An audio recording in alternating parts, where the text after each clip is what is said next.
Welcome to the Great Detectives of Old Time Radio. From Boise, Idaho, this is your host, Adam Graham. If you have a comment, email it to me, box13@greatdetectives.net. Follow us on Twitter at Radio Detectives and become one of our friends on Facebook, facebook.com/detectives. Today's program is brought to you in part by the financial support of our listeners. I want to thank Brian so much for becoming our latest Patreon supporter at the Shamus level of $4 or more per month. Thank you so much for your support. You can also become a one-time supporter. Just send a donation through support.greatdetectives.net with the Zelle app to box13@greatdetectives.net or by mail to Adam Graham, P.O. Box 15913, Boise, Idaho 83715. That's Adam Graham, P.O. Box 15913, Boise, Idaho 83715. Also, over at greatdetectives.net this weekend, I'm reviewing the Seal Test Variety Theater.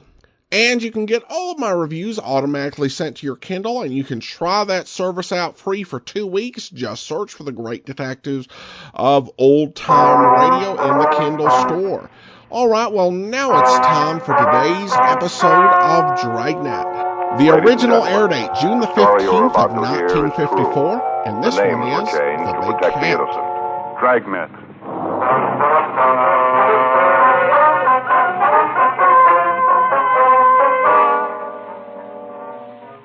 You're a detective sergeant. You're assigned to auto theft detail. You receive a report that a circus truck has been broken into. Several of the animals are missing. Some of them are dangerous.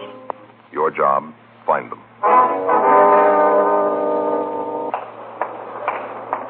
It was Monday, May 12th. It was cold in Los Angeles. We were working the day watch out of auto theft detail. My partner's Frank Smith. The boss is Chief of Detectives Thad Brown. My name's Friday. I was on my way back from Superior Court, and it was 11:46 a.m. when I got to room 40. Auto theft. Hi. How'd it go? Well, his lawyer's got a continuance. Yeah, how come? I don't know. New evidence they want to introduce. What's the DA's office say? Well, there's nothing they can say. It comes under the heading of due process, you know. Yeah. You think you're going to nail him? Alex thinks so. The guy's admitted his guilt. Now he's claiming his confession is a lot of bunk. Says we got it out of him by force. Where now? Prove he did it without the confession, I guess. Shouldn't be too hard. We got all the evidence. We get the chance to lay it out for the jury. Yeah. When you go back? Let's see. Set it off for a week, I guess, yeah. Anything come in? No, not big. Excuse me. Yes, sir. Something we can do for you? I'd like to report something stolen. All right, sir. Just come on in. Sure gets service around here. All right, sir. Now, what kind of a car was it? Ain't no car. Beg pardon? No car stolen. Stuff in the car. All right. What was it? Well, it wasn't really a car anyway. A truck. That's where they stole it from, a truck.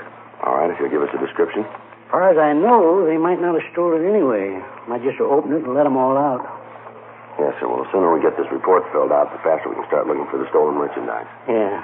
Should have thought of that myself. Should have. All right, sir. Now, what's your name?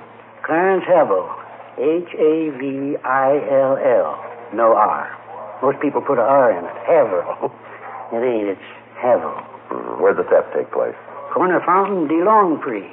Right on the corner there. Just south of the red zone on Fountain. All right, sir. What was taken? You see, I got this call from one of the drivers who works for my brother and me. Drives one of our trucks.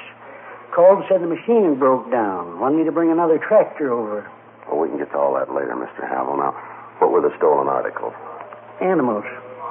Sir? Animals from our carnival. What kind of animals? Oh, a couple of monkeys, Cody Mundy, 2 raccoons. All right, sir. Anything else? Yeah, here comes the bad part. This is what I was afraid of. What's that, sir? It's the reason I waited so long to report it. I thought maybe he'd turn up. What's that, sir? A black panther.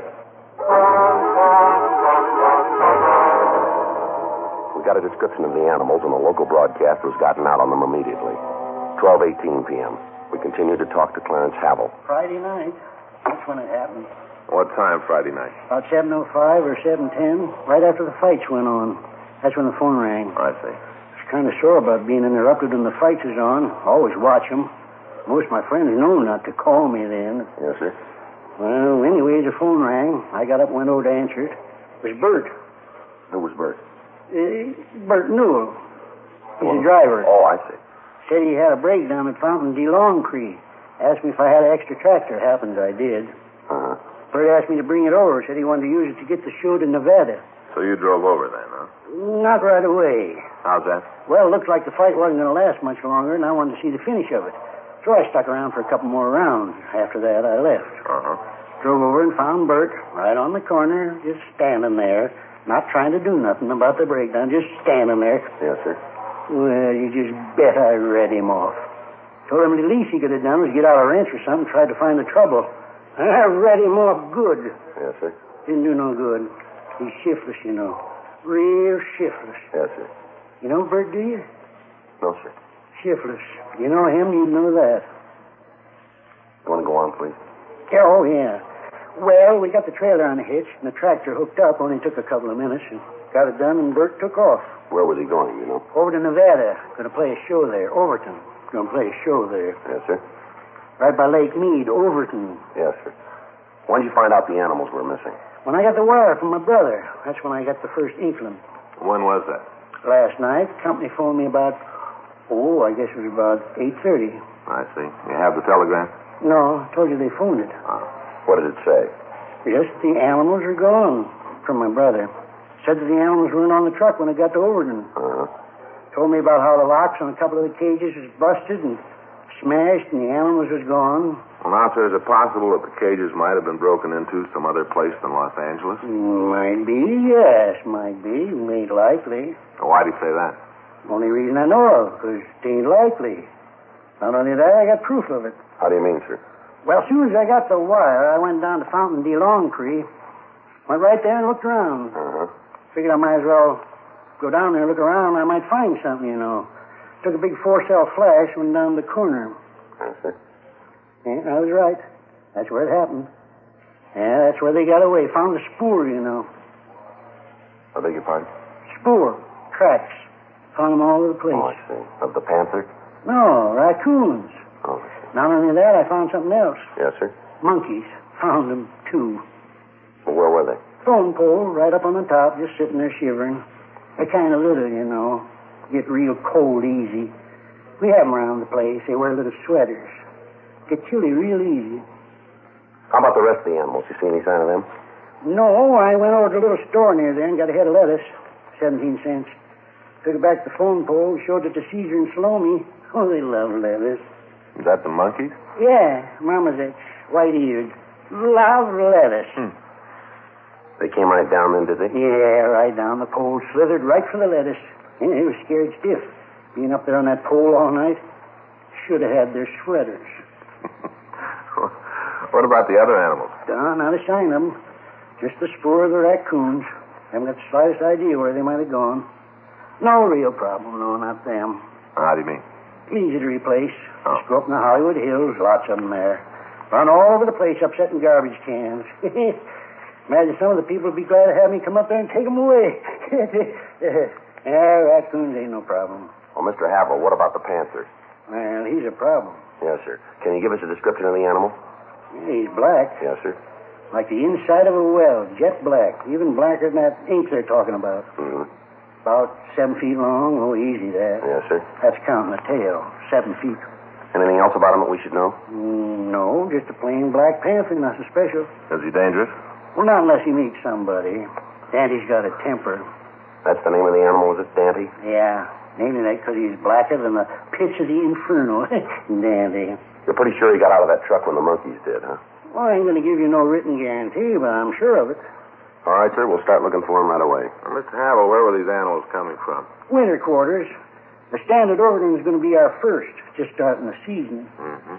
Well, is there anything else you can tell us that'll make it easier to find the panther? No, not a thing. Just be careful, that's all. Don't hurt him. He's really as gentle as a kitten when you get to know him, like a big overgrown cat. Gentle. Yes, sir. That's something Clyde didn't understand.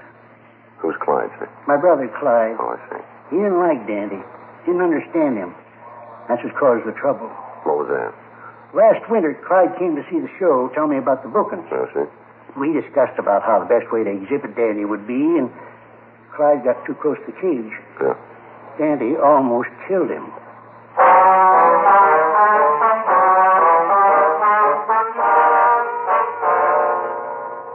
All officers in the area where the Panther had escaped were notified, and an additional team of men were called from Metropolitan Reserves to patrol the vicinity. The presence of the animal on city streets presented a very real menace to all citizens in the city. A team of detectives from Auto Theft Detail were dispatched to the corner of Fountain and DeLongpre to talk to the people who lived in the area. However, they were unable to come up with any new information on the escaped Panther. Frank and I talked to Chief of Detectives Thad Brown and with Captain Nelson. It was decided to start a block-by-block search for the missing cat. Authorities from the Griffith Park Zoo were consulted as to the possible hiding places of the animal. When the afternoon newspapers hit the streets, calls began to flood the complaint board asking for additional information on the Panther. Local radio and television broadcasts carried stories about the escape, and the number of calls went up. Additional men had to be called to care for the switchboard. The search went on. Frank and I worked in the field along with the other men from Auto Theft Detail and officers from Metro Division.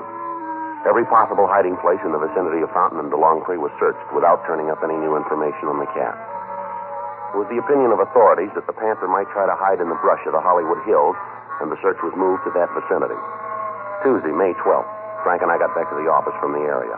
We'd been up all night looking for the animal. You want to check with the skipper? Anybody around who can bring in some coffee? I'll call Sal. He'll bring some over. That'll be a good idea. Ask him to send over a sandwich, too, will you? Yeah, what kind you want? I don't care. Just tell him to make sure the coffee's hot. Yeah. Yes, sir? I'd like to talk to the men who are working on the Panther thing. Yes, sir. Come right in. If I was at the end of the hall, I'd find him here. Well, I'm Sergeant Friday. Maybe I can help you. You working with the search party? Yes, sir. My partner and I have been out with them. Have they caught it yet? No, sir, not yet. They know where it is? Coffee. Well, no, sir, we don't. That's what I thought. I'm Sidney Norton. I live in this town. Yes, sir. Got a family. I pay taxes. Uh-huh. Just want to ask one question. Yes, sir, go ahead. Now, according to the papers, this Haverhill, or whatever his name is, he owns the Panther. Is that right? His name's Clarence Havel. But he owns the cat. Yes, sir, that's right. Well, I want his address. Beg your pardon? I want the number of his house. That's simple, isn't it? Well, we're not allowed to give that out. I'm sorry. All I want is his address so I can go over there and punch him right in the nose. You going to give it to me? No, sir. Who's your superior? Captain Nelson. Well, where is he? I want to talk to him. He's in Chief Brown's office right now. Well, where's that? It's down at the end of the hall, office number 26. All right, I'll talk to him. I want that man's address, and I want it now. Terrible thing for the law to allow a person to keep animals like that so they can get away and walk around killing anybody they meet. If you cops can't do anything about it, I can. You can just bet I can.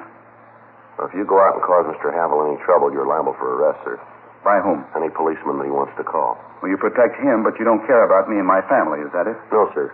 You've both got rights of protection under the law. Now, if Havel's done anything, we'll take care of it. When? As soon as we find that Panther. Well, you may just be wrong. I've been talking around. There are a lot of people who feel like I do, a lot of them. Enough, maybe, to decide to do things our way. Well, I wouldn't try it, Mr. Norton. Too late, mister. You can't do anything about it. We will. Me and my friends. We'll take care of it. It's out of your hands. We'll take care of Havel. Take care of him good. I wouldn't make book on that. Who's going to stop us? Like I told you, any cop that Havel calls. Frank and I talked to Sidney Norton, and we finally convinced him that any action he might take would not help the situation. We sent him home, and then we met with Captain Nelson and Chief Brown.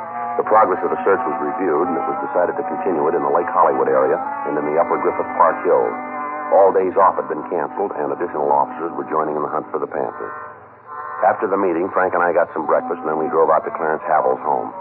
It was a large ranch house at the corner of Victory Boulevard and Monterey Avenue out in the San Fernando Valley. We drove through the gate and we parked the car. Clarence Havel was sitting on the large porch waiting for us. A small monkey was sitting on his shoulder. Hi, come on up and sit down. Yes, sir. How's it going, Mr. Friday? Mr. Smith? All right, sir. Pretty good, sir? Get you anything? Glass of ginger beer, maybe? Got some cold in the icebox. No, sir. No, thanks. Heard from my brother this morning. All right? Mm-hmm. In Nevada. Got a telegram. Company phoned it to me again. Good news. What's that, sir? Well, beginning to look like it's all a mistake. Sir? The whole thing. Looks like the animals didn't get away here in Los Angeles. Why do you say that? Well, it's a telegram from my brother. Says they found the Cody Monday and one of the raccoons in Baker, California. Found them alongside the road. Tired and hungry. Guess they're sorry now they got out of the truck. Well, how about the Panther? Any word on him? No, not yet, but Clyde set some men out to look for it. Sure Dandy will turn up. How can we get in touch with your brother, Havel? Can't. What? Can't get in touch with him. Out in the desert looking for Dandy. Out of touch. Can you give us the address of your winter quarters here in town? I can't do that, Mr. Friday. Why not? You don't know 'em. Well, sir, you run a circus and you don't know where the animals are kept? You're not really a circus, a carnival. Yes, sir, we understand, but what's the address? I don't know. You haven't any idea? Not the least. And you can't tell us where to reach your brother? He's out looking for Dandy. Now, how about it, Havel? Something that you're not telling us? Havel? Yeah? Well, is there? We haven't got no regular winter quarters, not regular set up. That's why I can't tell you where it is. Mm-hmm. Ain't none. All right, go ahead. You see, the Havel Amalgamated Combined Shows is really a gypsy carnival. How do you mean that? Well, we ain't got no big operation. A couple of mangy animals. We don't have a license to keep them in the city. Only quarters we got are vacant lots. We set up and stay there until the neighbors start to complain, and we move on. Trucks for the show are registered in states where the fee is smallest, and we got about every deal we could to keep the cost of operation down. Now, what about the Panther? Dandy? Yes, sir. Only real attraction we got. Man killer. I told you about how I almost got Clyde, didn't I? I told you that. Yes, sir. Gotta understand, Dandy, or nothing works with him. Is that right? Might be something about Dandy. Could be our officer. We gave him this number. Yeah, just a minute.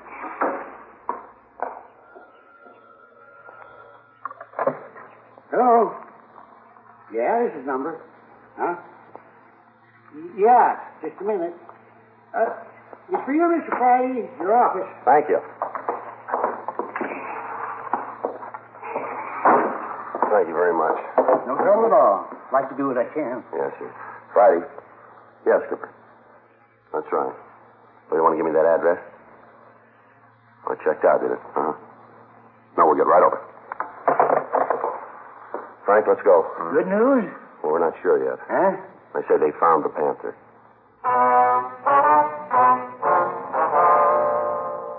The address we'd gotten on the telephone was in the Hollywood Hills just off Beechwood Drive.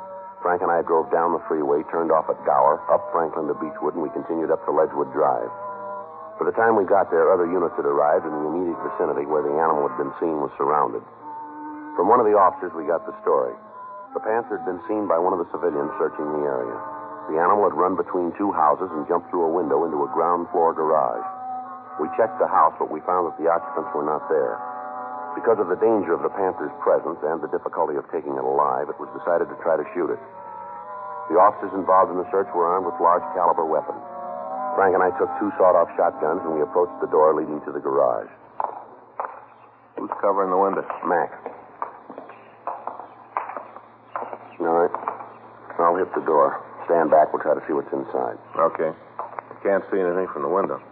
No, might be behind those boxes at the rear there. Yeah. You all set? Yep. No.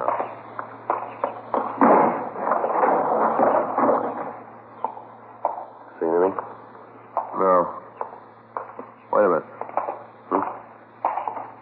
Back there, behind the cases. Looks like something there. All right, you take that side. Right. Take it easy. Sure. You don't have to spell it. Hi, Frank. Right from where you are, can you tip those boxes over there? Yeah, I think so. Well, let's try it. Maybe it'll drive them out in the open. All right.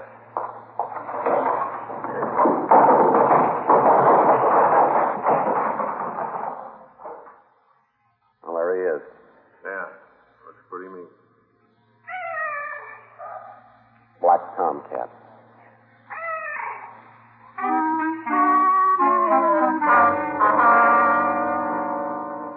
The event was similar to several that had happened during the hunt for the Black Panther. During the 20-odd hours we've been looking for the animal, there had been several reports that seemed authentic enough to be checked out. All of them turned out to be false. By this time, there were over 300 officers engaged in the search. Frank and I went back to the office and put in a call to the telegraph company in an effort to find Clyde Havel. They checked through their files, but they were unable to find any record of any wires. We then put in a call to the California-Nevada border station in an attempt to get information. Yes, sir, that's right. Havel Amalgamated Combined Shows. What? Sorry. A, V Victor, I, L, L. Havel. Mm-hmm. Well, from what we got, it should have come through Saturday the 13th. No, it might have been Sunday the 14th. You pretty sure about that, are you?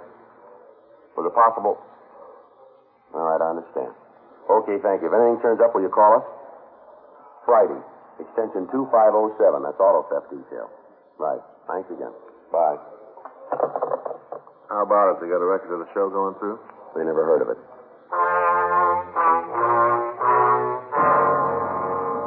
We immediately put in a call to the authorities in Baker, California. We talked with members of the State Highway Patrol, and from them we obtained the information that there had been no stray animals captured in the vicinity during the past few days. The conversation with them lengthened the possibility that the story we'd gotten from Clarence Havel was a lie. We checked his house, but Havel wasn't there. From his neighbors, we obtained the name of his sister. 6:10 p.m. We drove out to the address, a two-family stucco duplex. We rang the bell and we waited. Yes, Miss Havel? that's right. What is it you want? No police officers. Frank Smith, my name's Friday. Hello. How do you do, ma'am? What is it you want? We'd like to talk to you about your brother. Clyde? No, ma'am. Clarence. Mr. Friday, I've done what I can for him. If he's in trouble again, he's just going to have to go it alone. What if we could talk inside? Now, come on in. Thank you very much. What's he done this time? Beg your pardon? What's my brother done this time? Does your brother own a circus? Is this a joke? No, ma'am. It's pretty serious, does he? Sure. Big one. Havel's Amalgamated and Combined Shows. Travels all over the country. Animals, concessions. Even got a man-eating Black Panther. Yes, ma'am. That's one of the things we want to find out about. Dandy? You know the animal, do you? Oh, Clarence's friends do. Talks about him all the time. You know where the circus is right now? Same place it's always been. Ma'am? Never been any place else. Yeah. In Clarence's head.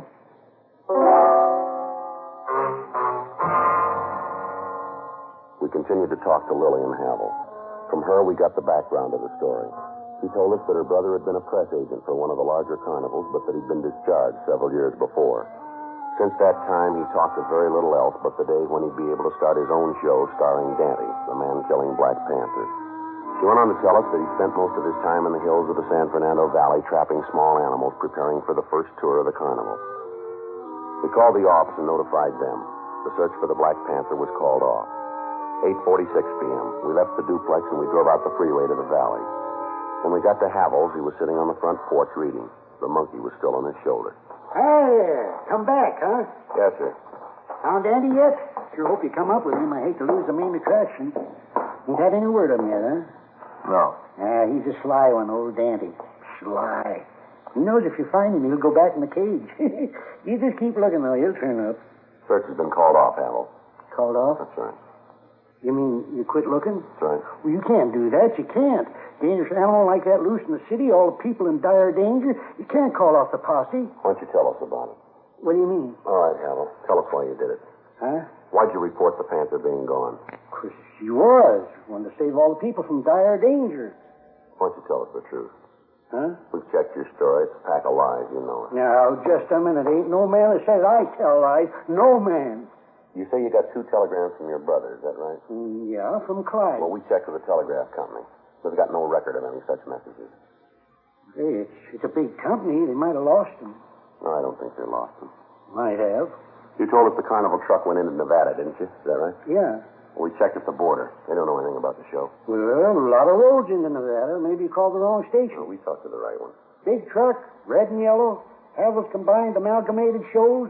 Letters about this big on the side. Yellow letters, got a picture of Dandy on the side. Mean you can almost count his teeth. You told us the truck was registered in your name. DMV has no record of it. Must be some mistake. It's got to be wrong. We talked to your sister. She tells us you don't have any kind of a show. Lillian said that? That's what she said. You hear too? Yes, sir. Lillian told you I didn't have no show? Lillian told you that? Why don't you get your coat, Hal? Huh? A little cold out tonight. You might need a coat. We going someplace? Yes, sir. We're going to have to take you downtown. Why? Well, you had half the city on a wild goose chase here. Caused a lot of people a lot of work. Turns out there was no reason for it. We're trying to find out why you did it. Why? Yes, sir. You ever wanted anything bad, Sergeant? What? You ever wanted something so bad you'd almost taste it? Get to a point where you think about it so much, pretty soon it don't come over like a dream anymore. It's real. Honest and true real. You ever wanted anything like that? I wouldn't know. Well, that's the way it was with Havel's Amalgamated Combined Shows. That's the way it was. I was weaned on sawdust. Been around it all my life. The animals, sideshows, the alley, all of it. Been my whole life. When I left it, it seemed like I jumped into a big hole that didn't have no bottom. Wasn't anything to hang on to. Nothing to tie down to, you know? Always I had in the back of my head that I could do it again. I was a good publicity man. Good. Used to pack the man. Never no trouble getting the people in when I was there. When I left, I knew I'd be back. I knew it, with my own show. Have those amalgamated combined shows, the biggest in the world. I guess I just got so I believed it too much and lost the line between what's real and what I was dreaming. Knew it this morning when you was out here. Remembered and tried to stop you from going on with it. Tried, and then there was that phone call where they'd found Daddy. Didn't seem right to stop things then. It didn't seem right. All right. You want to get your coat? Yeah. You gonna take me downtown in the police car? That's right. Gonna use a siren? For what's this? Siren. There's no reason for any siren. Suppose not. Used to have sirens when I come to town. Me and the chief of police ride down the street. Siren going. Everybody knew I was in town. Big to-do. Everybody knew I was there. Things have sure changed. Not very much. Yeah, things have changed. People used to know I was in town. They still do.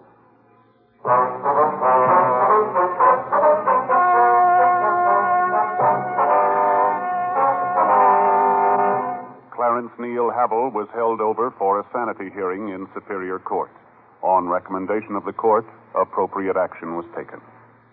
Dragnet, the story of your police force in action, is a presentation of the United States Armed Forces Radio Service.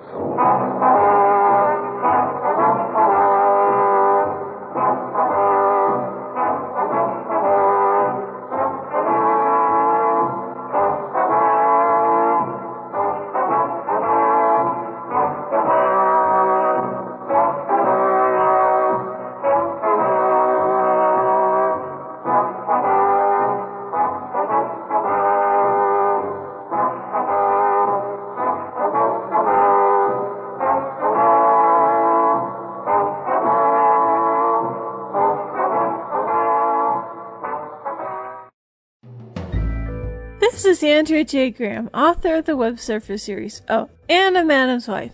You're listening to the Great Detectives of Old Time Radio.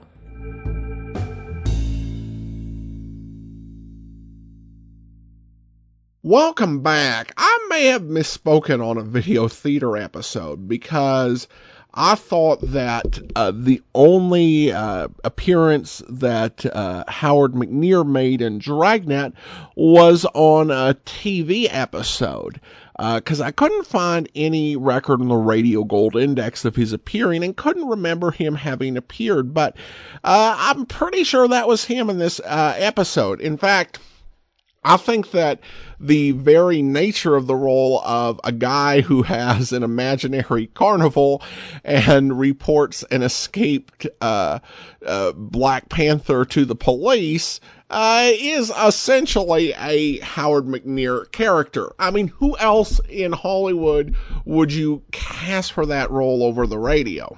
Now, this one had a really odd ending where instead of telling us what happened, they just said that appropriate action was taken, so that we're left to guess. I mean, I guess it's like, what do you assume should have happened? Well, then that is what happened. Well, to me, I think appropriate action in this case would probably be probation, maybe a fine, and outpatient psychiatric care. This doesn't seem like a great case for, like, putting somebody away. At least in my view. So, like I said, hopefully he got help and some probation. Alright, well, before we go today, I do want to thank our Patreon of the day, and today I want to thank Doc so much. He's currently a Patreon supporter at the Detective Sergeant level of $7.14 or more per month. Thanks so much for the support, Doc. All right, well, that will do it for today. Join us back here on Monday as we continue our Listener's Choice Countdown with number 19 in our Standard Division. And then join us back here next Saturday for another episode of Dragnet. In the meantime, send your comments to box13@greatdetectives.net. Follow us on Twitter at Radio Detectives. Become one of our friends on Facebook, facebook.com/Radio Detectives. From Boise, Idaho, this is your host, Adam Graham, signing off.